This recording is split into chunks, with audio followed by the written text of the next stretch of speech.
Good evening and welcome to Spotlight, a weekly series of investigative reports from around the world.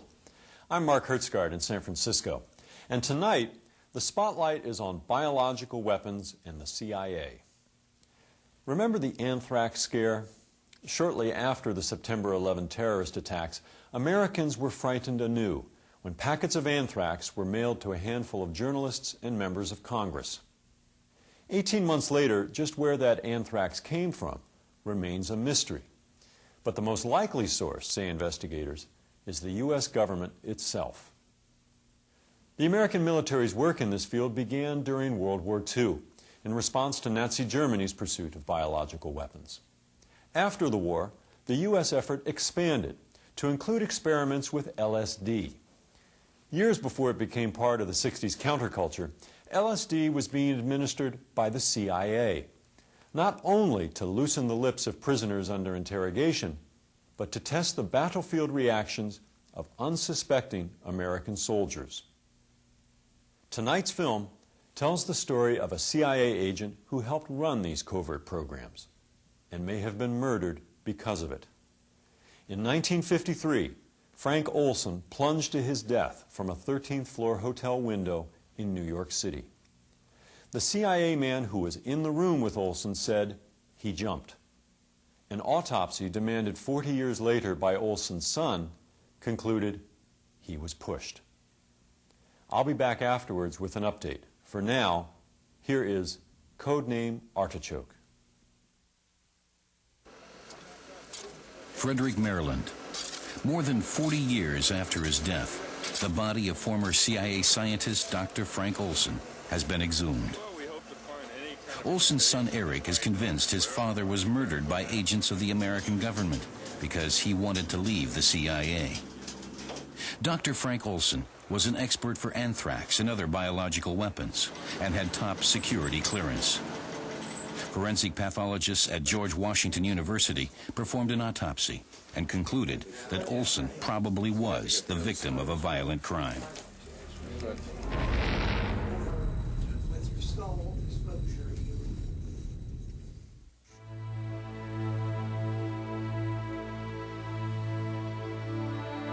I was very strongly identified with him. I loved him.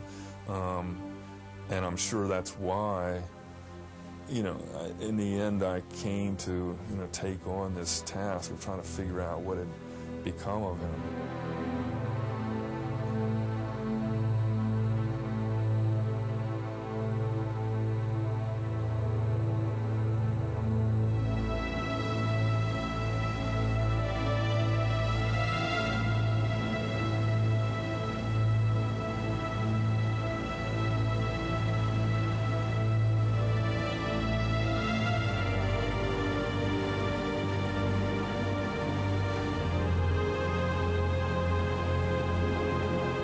It has been 8 years since the exhumation. Eric Olson is still searching for the reasons behind his father's death in November of 1953. Eric was 9 years old at the time.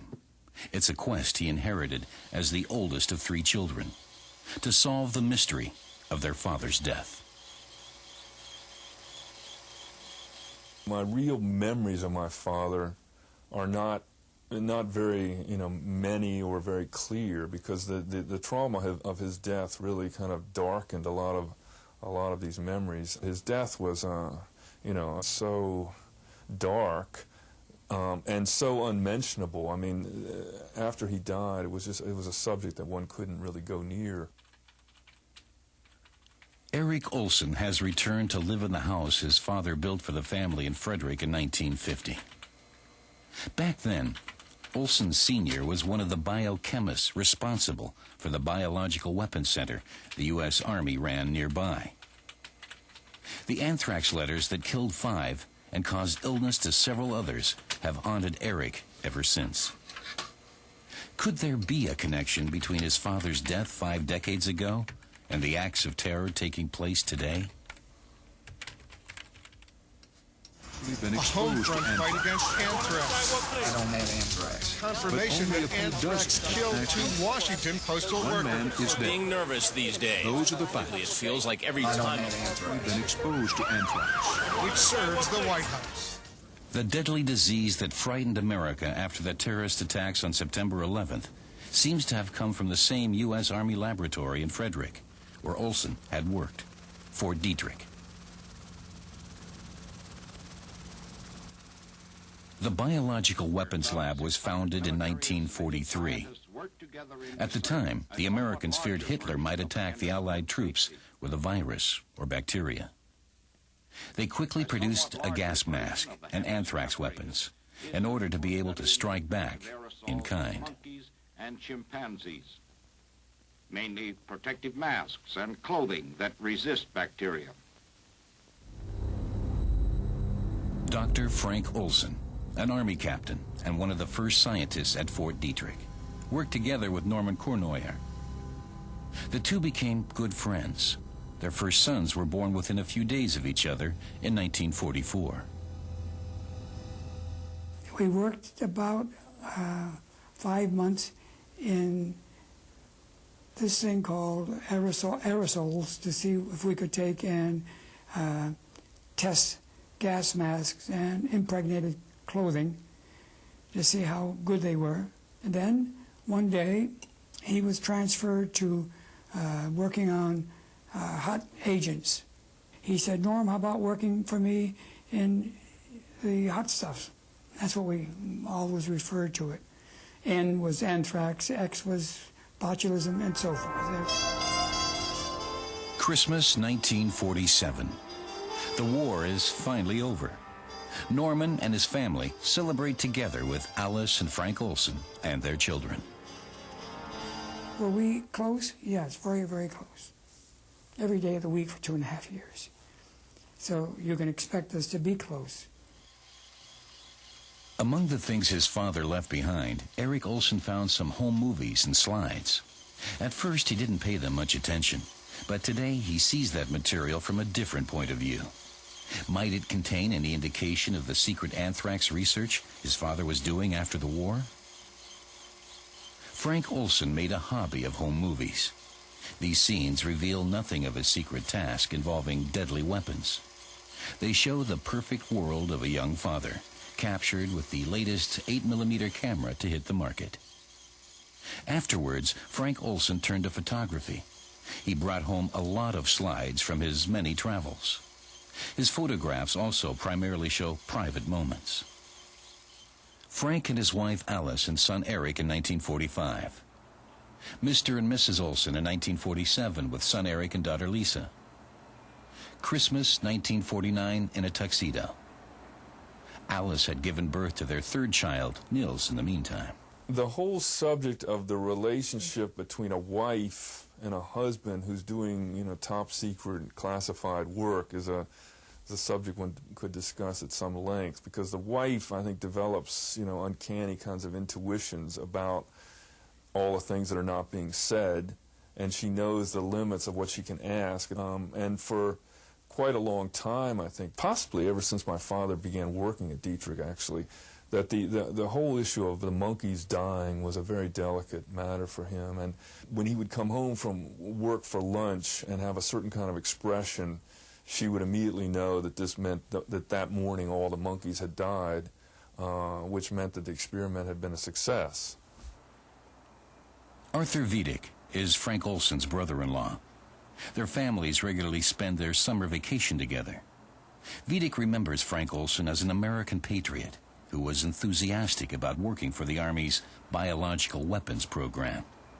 He was a person who believed in what he was doing, who felt that the work that he was doing at the center in Frederick was important for the United States. He considered himself a terribly loyal and patriotic person. That kind of an attitude of loyalty was one way of expressing your Americanism. Dr. Frank Olson had worked for the U.S. Army's Biological Weapons Laboratory for exactly 10 years when he died in New York in the wee hours of November 28, 1953. He spent the night at the Hotel Pennsylvania, along with a CIA agent who was there to guard him. That night, Frank Olson plunged to his death from his room on the hotel's 13th floor. It was said through a closed window.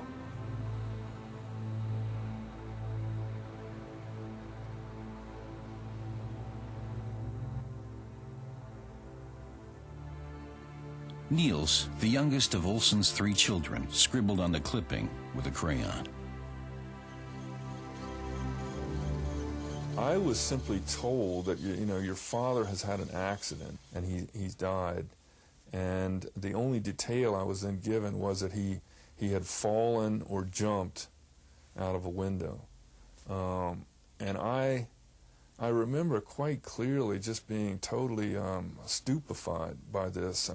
Because as a 9-year-old, I was old enough to have some idea of cause and effect, and I had no idea what does it mean to fall out of a window. I mean, how do you fall out of a window in the middle of the night? What is that? You know?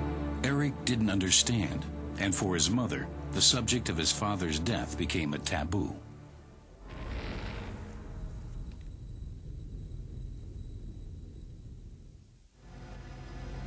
The search for the circumstances surrounding the mysterious death of Dr. Frank Olson begins in 1945 with the liberation of the concentration camp at Dachau, Germany. American troops discovered the corpses of hundreds of prisoners who had been murdered or starved to death. Many of the survivors told U.S. doctors about cruel experiments the camp's doctors carried out using disease, germs, and various drugs. A few weeks later, at Konsberg Castle north of Frankfurt, the scientific elite of Nazi Germany is arrested and questioned by American officers. The name of the project is Operation Dustbin. The American military hopes to evaluate and exploit the findings German researchers made during the war. Among the prisoners at Konsberg Castle is rocket scientist Professor Hermann Obert, who collects autographs from his colleagues. Some of the leading scientific experts in Nazi Germany had been involved in biological warfare, testing the effects of deadly germs on human beings in Dachau and other concentration camps. One of them was Professor Kurt Blume. Blume was the Third Reich's Deputy Surgeon General and the man behind German research into biological weapons. Blume will be among those charged in the case against concentration camp doctors brought before the military tribunal in Nuremberg. He will face the death penalty. In spite of the fact that there is enough evidence against him, Kurt Blume will be acquitted in Nuremberg. The Americans have other plans for him.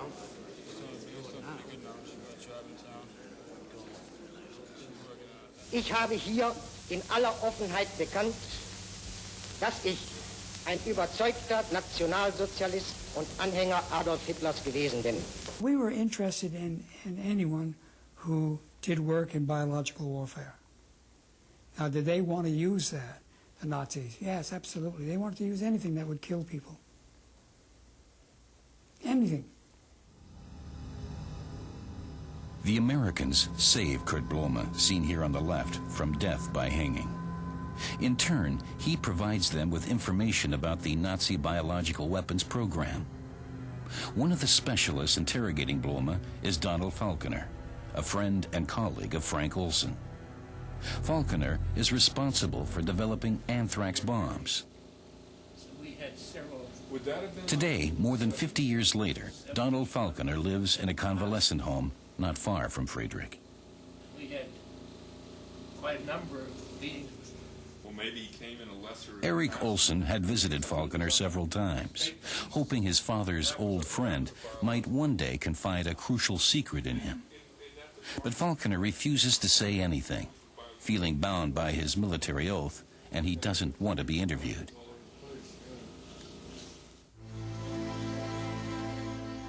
In one of his father's films, immediately following images of his grandfather, Eric discovers a sequence that seems to show secret crop dusting flights that took place in 1947.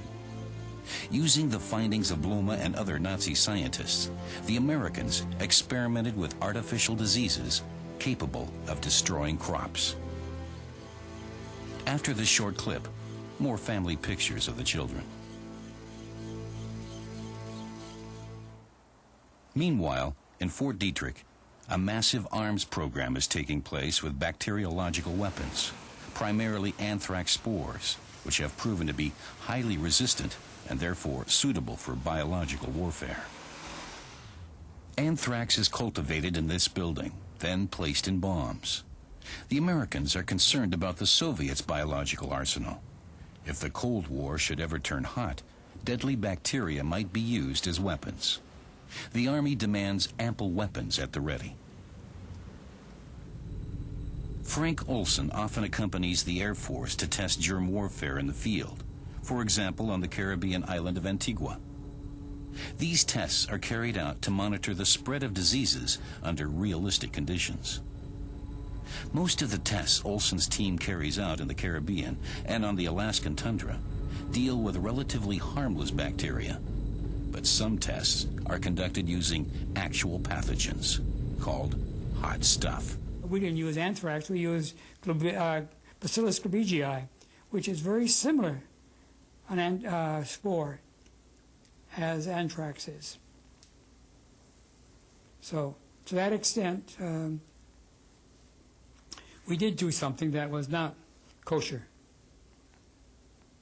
because we picked it up all over. I mean, it was picked up months afterwards. We'd ride in limousines. It's an easygoing life they led, but they have a secret mission.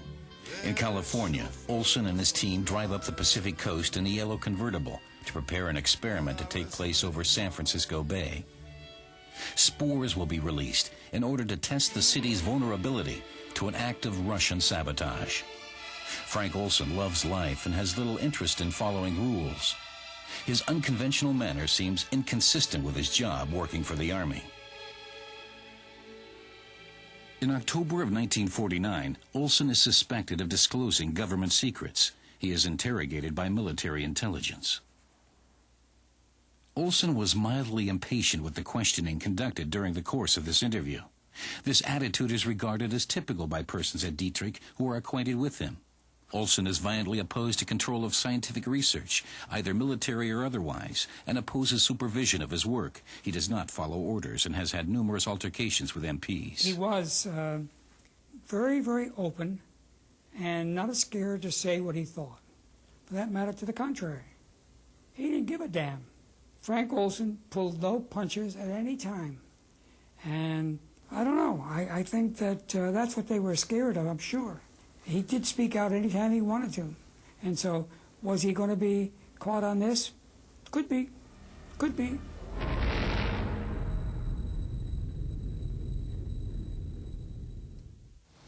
As the scientist responsible for biological warfare experiments, Frank Olson was among the most important holders of confidential information during the Cold War. November 1953. 4 years after he was suspected of disclosing secrets, an accusation that was never proved. During a trip to New York, Olson is accompanied by a CIA agent who watches him constantly, never leaving his side. Olson and the CIA agent take a room in the famous Hotel Pennsylvania. So, what are they doing in New York? Armand Pastore is the manager of the hotel. He is on duty that night when Frank Olson falls from the 13th floor, landing on the sidewalk in front of the hotel. He was laying there looking at me, trying to speak to me. A very earnest look in his eyes, you know, wide open. But there was blood everywhere. There was blood from his nose, blood from his eyes, blood from his ears. There was a bone protruding from his left arm, sticking straight out. And then we kept trying to speak to him, but we were not really communicating because I couldn't understand anything he was saying. And then finally he died. Pastore notifies the police and accompanies them to the 13th floor. In the meantime, he has determined that Olson must have fallen to his death from 1018A, and that there was probably another person in the room at the time. Wait a minute, I said. It's possible somebody is in there. And then they became alert and they pulled their guns out. So you open the door, we'll go in. So I opened the door with my key, and they rushed in. And here this guy was sitting in the commode with his hands on his knees, his head up, hands up to his head. And they said, "What happened?" Cop said, "What happened?" He said, "I don't know. I just heard a crash of glass, and then I see Frank Olson is out in the street. I looked out the window, and he's down in the street." The CIA shadow testifies that he was fast asleep and didn't hear Olson get out of bed. He can offer no explanation for the suicide. He has nothing else to say. He makes no statement regarding the reason the two were visiting New York. The case is closed quickly. No one is interested in the telephone call that someone made from Olson's room immediately following his death. So the operator said, "Yeah, there was one call out of that room." And I said, "Yeah." I said, what was the conversation? He said, "Well, the man in the room called this number out in Long Island, and he said, well, he's gone." And the man on the other end said, "Well, that's too bad." And they both hung up. Was that the CIA agent reporting that he had solved the Frank Olson problem in the Hotel Pennsylvania?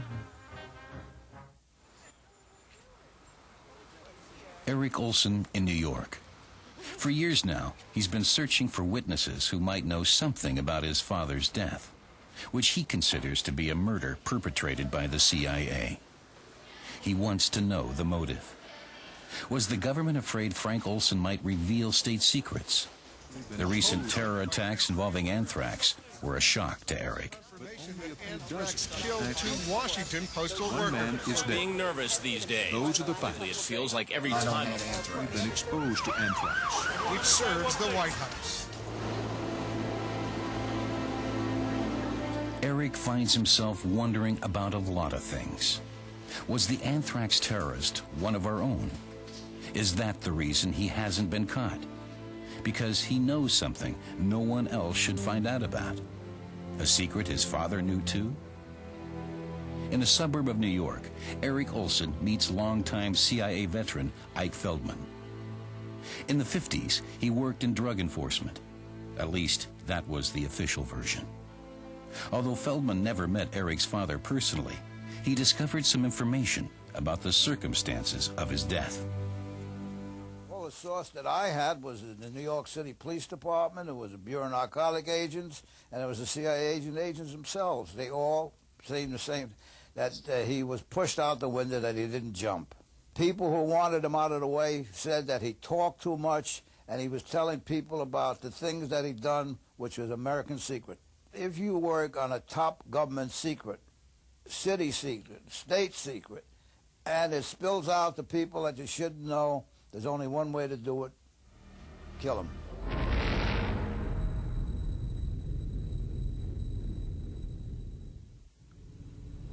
In April of 1950, Dr. Frank Olson received a diplomatic passport, unusual for an Army scientist. Did he have a new job? In the following years, he traveled often to Europe, including making several trips to Germany. Well, he was a member of the CIA. I only found this out after he told me about it, because I didn't know it, because to me he was a captain, and that's all I knew about it at first. But it turns out that he was a CIA agent, and he stayed on, and right on through to 1953. Pictures taken in Frankfurt and Heidelberg will later turn up among Olson's slides. These cities were home to the U.S. Army's most important facilities in Germany. There is also a picture of the top-secret CIA headquarters in Germany, located in the building of I.G. Farben, in the heart of Frankfurt. What is Olson's new assignment?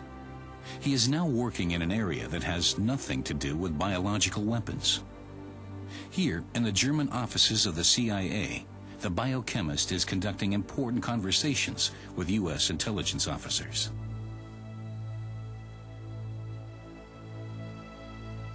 Increasingly, he can be found in the company of other CIA agents, including a certain John McNulty. It has to do with a top-secret project to use chemicals, drugs, and torture on human beings in order to break their will and make them submissive. Brainwashing. The code name for this operation? Artichoke. The team would enjoy the opportunity of applying artichoke techniques to individuals of dubious loyalty, suspected agents or plants, and subjects having known reasons for deception.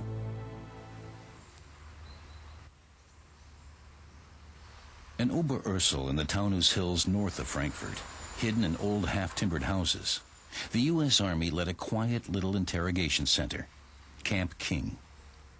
It was primarily Soviet agents and defectors from East Germany who were kept here, people the CIA considered to be communist spies. Special teams, the so-called rough boys, interrogated the prisoners.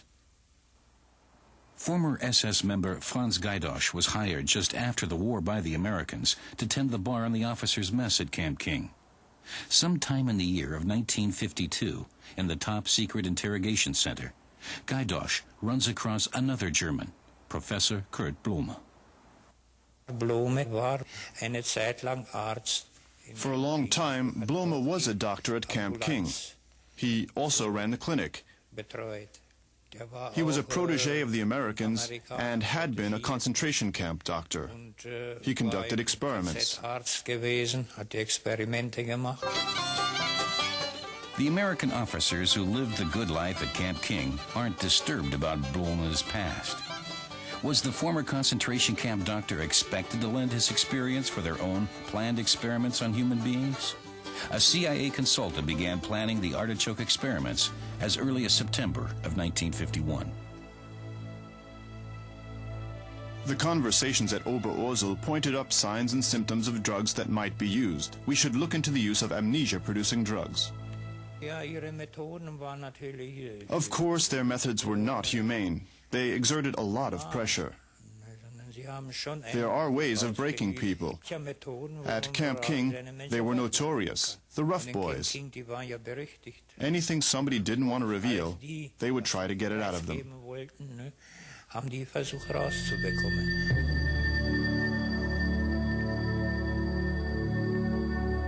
There are many indications that the cruel experiments involving human beings, Operation Artichoke, took place in this isolated CIA safe house near Camp King at the edge of a town called Kronberg. The former Schustervilla, now called Haus Waldhof, was built shortly after the turn of the century as the summer residence of a Jewish banking family from Frankfurt. The Nazis confiscated it in 1934, and the Americans took it over after the war. The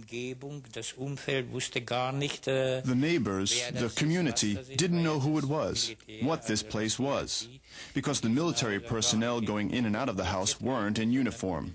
They wore civilian clothing. The vehicles had no license tags, so the community wasn't even aware it was an American facility.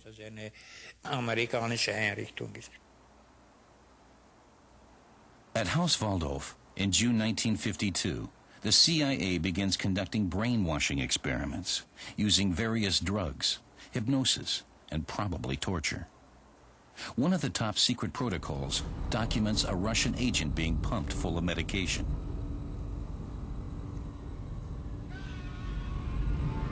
The goal of the experiments is to manipulate the human mind in order to extract secrets from its subjects, and then to erase their memory so they can't remember what happened to them.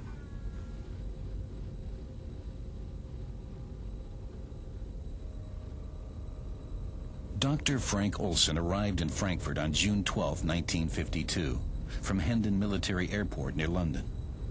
He left the Rhine mine region 3 days later, on June 15th. On June 13th, experiments are conducted with patient number 2, a suspected Soviet double agent. He was troubled after he came back from Germany one time. He came back and he told me, he said, Norm, I'll tell you right now, you and I never talked about this, but hey, you know, we're both grown-ups, and this was rough. He said, Norm, you would be stunned by the techniques that they used. They made people talk. They brainwashed people. They used all kinds of drugs, all kinds of torture. The CIA's unscrupulous experiments on human beings continued the Nazi drug experiments they learned of during the liberation of the Dachau concentration camp. They were using Nazis. They were using prisoners. They were using Russians. And they didn't care whether or not they came out of it or not.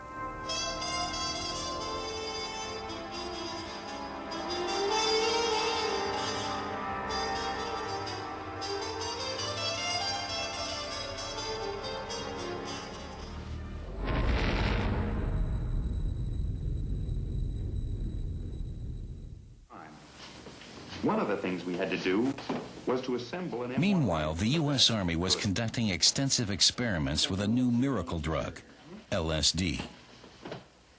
Here, for example, a soldier was expected to assemble a rifle while under the influence of the hallucinogen. The Army's LSD experiments took place on the campus of the Chemical Corps in Edgewood Arsenal. The scientists who worked in these laboratories in the early 50s and who collaborated closely with Frank Olson were looking for new hallucinogenic substances. They hoped to find a way to use the drugs on the battleground.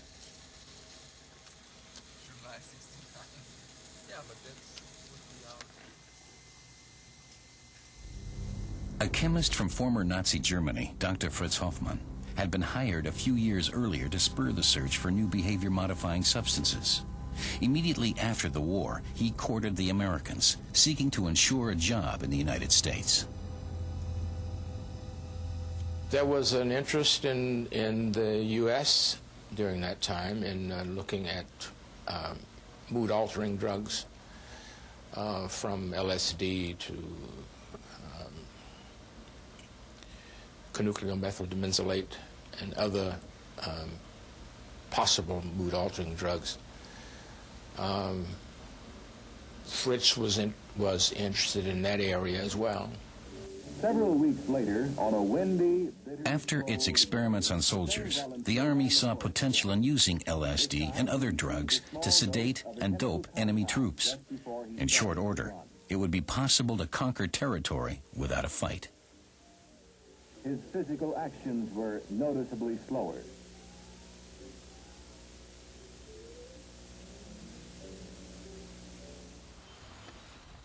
A short time later, the CIA begins conducting its own LSD experiments in the bohemian New York neighborhood of Greenwich Village on Bedford Street. But unlike the Army experiments, the subjects of these tests, which took place in an apartment disguised as a brothel, would not be informed. The CIA hired prostitutes to pour LSD into their customers' drinks and then lure them into revealing secrets. My purpose was to see that we got guys up there who we wanted to talk, and through other people we got prostitutes to come in and speak to these guys. And these prostitutes would put something, which I found out later on was LSD, into the drink and make them talk. Either they wanted to talk about narcotics, security, or crime. This was all part of the CIA experiment. They called it dirty tricks. LSD, it was soon learned, was a much more effective way to loosen the tongue than alcohol was.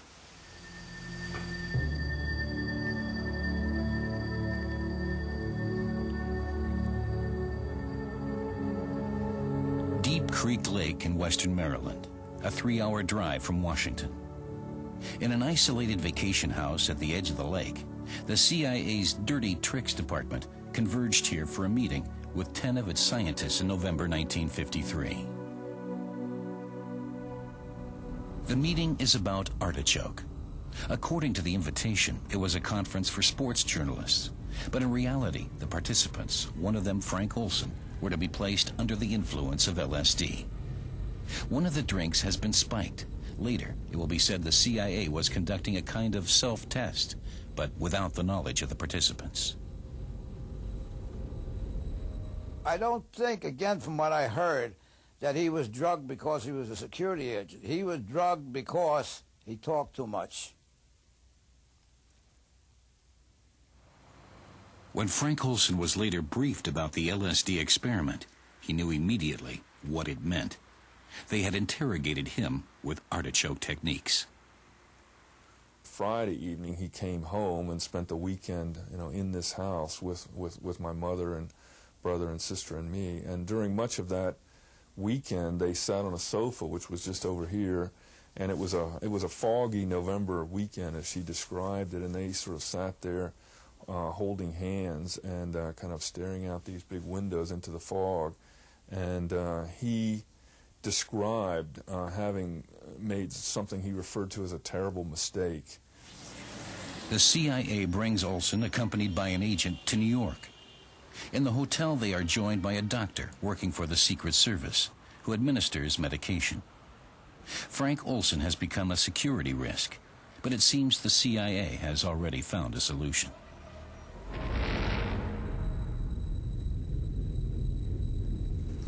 They're there, 40 years later, at the Institute for Forensic Medicine at George Washington University, the body of Dr. Frank Olson has been exhumed and is undergoing an autopsy. Eric wants clarity once and for all. And as it turns out, the results of the first autopsy in 1953 in New York were manipulated.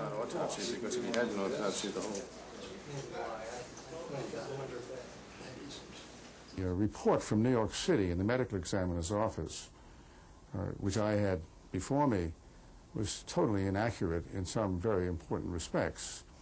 It talked about lacerations, cuts of the flesh that in all probability might have been caused by glass in the course of his fall. There were no lacerations. They were not there, totally non-existent. We also noticed immediately that he had a hemorrhage, which we call a hematoma. It's what we call a subgaleal hematoma, which is under the skull by the frontal bone. That is only reasonably explainable as having occurred by reason of his being, shall we say, silenced, being rendered unable to defend himself so that he could be tossed out the window. Stars arranges to visit the Pennsylvania Hotel with Armand Pastore, the hotel manager who found Frank Olson that night. Afterwards, he makes his judgment. It is my view, and that of a number of my team members, not all of them, but a number of my team members, that it was homicide. That would mean Frank Olson was first knocked out by a targeted blow and then thrown out of the open hotel window. Just a few months before the murder took place, the CIA had this study of assassination prepared, a how-to book for agents on how to kill people without leaving any clues. In this report, it says, "The most efficient accident in simple assassination is a fall of 75 feet or more onto a hard surface. In some cases, it will be necessary to stun or drug the subject before dropping him." What was spelled out in that assassination manual was almost letter for letter what happened to Dr. Olson. And it was a protocol, as we call it, for an assassination which fit like the fingers in a glove. So was it in fact murder? But for what reason? Why did Olson speak of a terrible mistake he had made? There's a piece missing, and I'm not sure that I'm the one to give it to you. But what happened was that he just got involved in it in a way that he was not happy about it, but there's nothing he could do about it. He was CIA, and they took it to the end. Summer 1953. Frank Olson and his father-in-law cut down a tree. Then the family goes to Tupper Lake on vacation, just like every year, with Arthur Vidic, his wife, and their children.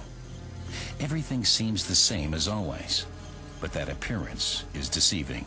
Frank is troubled by something, and he makes an attempt to confide in his brother-in-law, Art. I'd never had a conversation with him about anything that might have involved moral values. What startled me about it was that he had mentioned the Bible and that he was struggling with something. You knew that there was a problem that he was attempting to confront. But what that problem was, I didn't know. I can visualize his face, actually. It was drawn in a way I'd never seen him before. While the family enjoys summertime at the lake, Frank retreats into his own world. My mother also recalled that my father was short-tempered during that last summer, and that she knew that he had been going through some kind of crisis. I mean, she knew he hadn't been sleeping well, and she knew he wasn't really at peace. He had been agitated and worried about something, and had, from time to time discussed leaving Dietrich, leaving his job and retraining himself as a dentist. And she had encouraged him to do this, if that's what he wanted to do. In Asia at the time, a bitter war was going on between Allied U.S. troops against the North Koreans and Chinese. It had already been going on for 3 years. It was the first long-awaited and long-feared battle between the West and communism. Could the Korean War have anything to do with Frank's personal problems?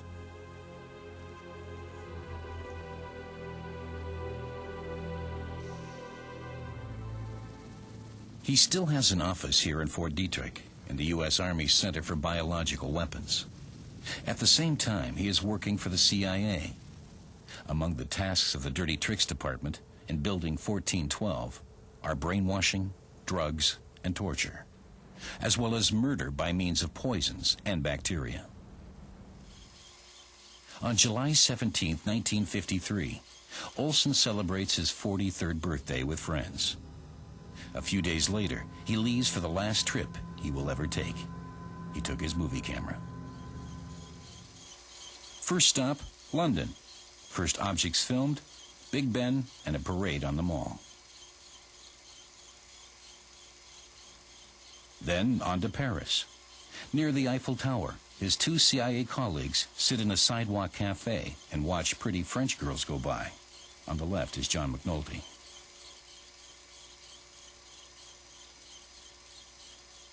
Paris, London, Stockholm. Frank will later write on the packaging. His son Eric is seeing his father's last film for the first time in his memory. Then, suddenly, a picture of the ruins of the Reichstag and Brandenburg Gate. The Soviet memorial for the victims of the Second World War. So Frank Olson was also in Berlin early in August 1953. In Zehlendorf, he photographs the headquarters of the American Army. Is Frank Olson on a secret Artichoke mission? Several top-level communist agents were being interrogated in Berlin at the time. It was a time of intense political and military tension in the divided city, just weeks after the civilian uprising in the Soviet sector. At the Army headquarters in Berlin, Olson apparently witnessed brutal interrogation methods.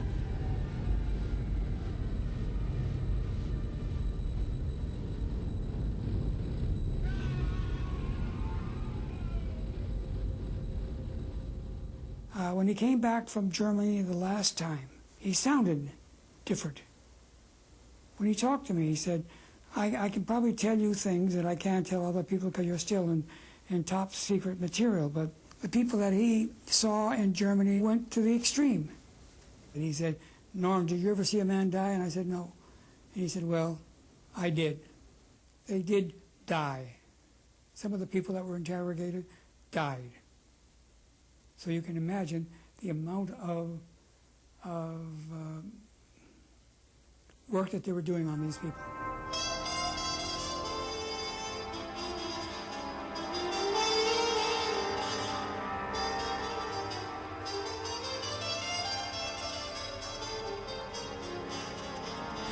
He said that he was going to leave.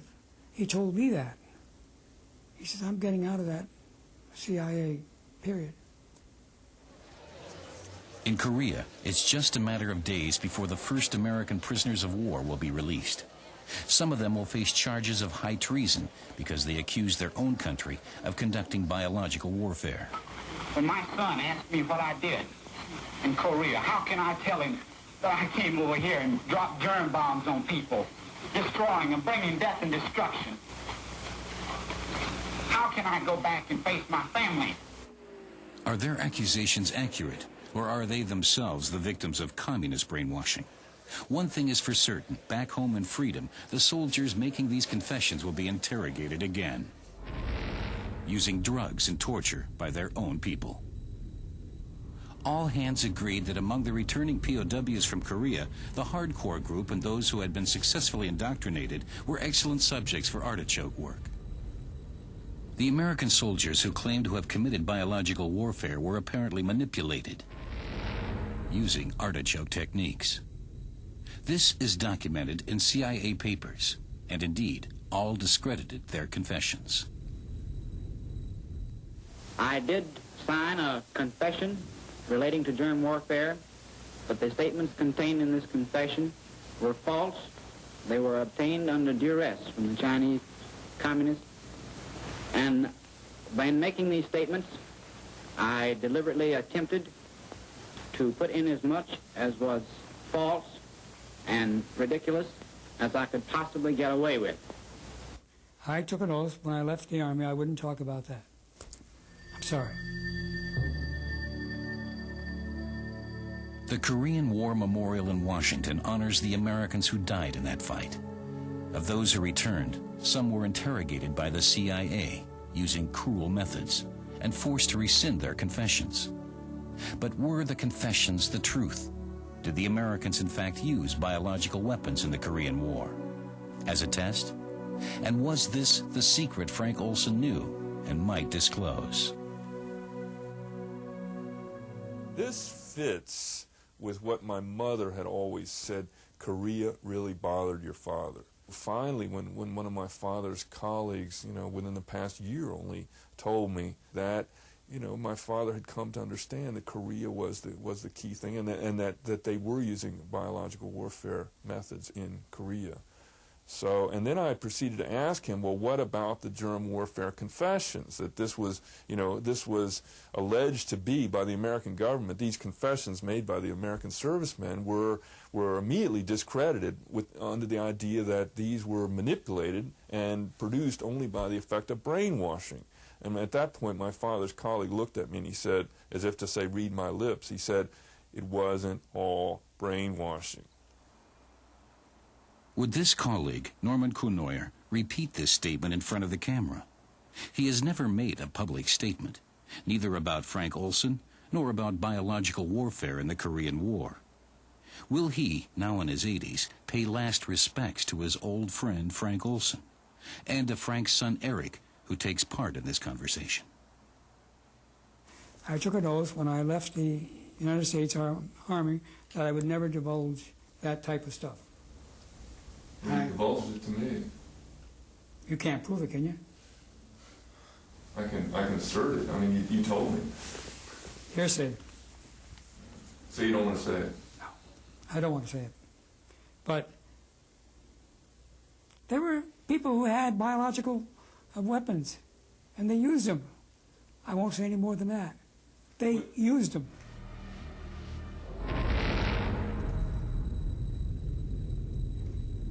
Was there a reason for your dad being killed by the CIA? Probably so.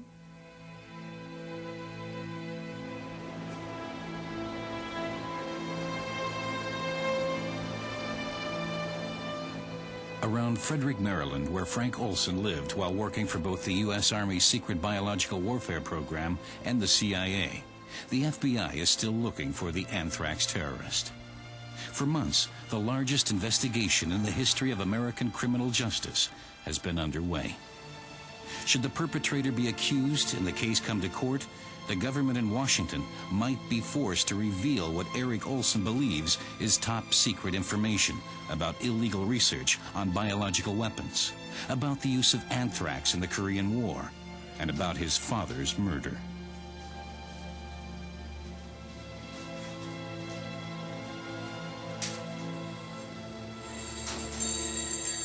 Eric wants to tell his friend Bruce about the latest evidence. Bruce has been at his side throughout his years of research. Once in the summer of 1975, the American government didn't hesitate to see to it that the truth was not made known. The conspiracy originated at the top, in the White House, initiated by Donald Rumsfeld and Richard Cheney. It had just been learned that the CIA allegedly drugged its employee Frank Olson with LSD before his supposed suicide.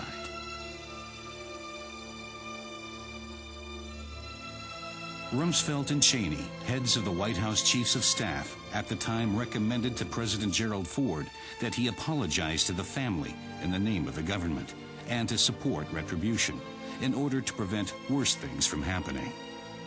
That's the content of this White House memo. There is the possibility that it might be necessary to disclose highly classified national security information in connection with any court suit or legislative hearings. 10 days later, Ford hosted the Olson family and apologized.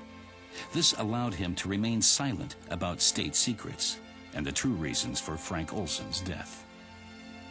What this means for me is that, national security homicide is not only a possibility, but really it's a necessity when you have a certain number of ingredients together. If you're doing top secret work that is immoral, arguably immoral, especially in the post-Nuremberg period, and arguably illegal, and at odds with the kind of high moral position that you're trying to maintain in the world, you have to have a mechanism of security which is going to include murder.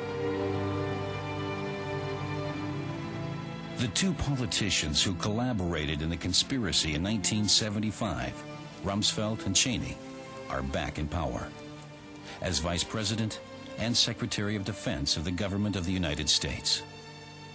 The Frank Olson case, it seems, is far from closed, even 50 years later. That, at least, is one thing of which Olson's son is now certain.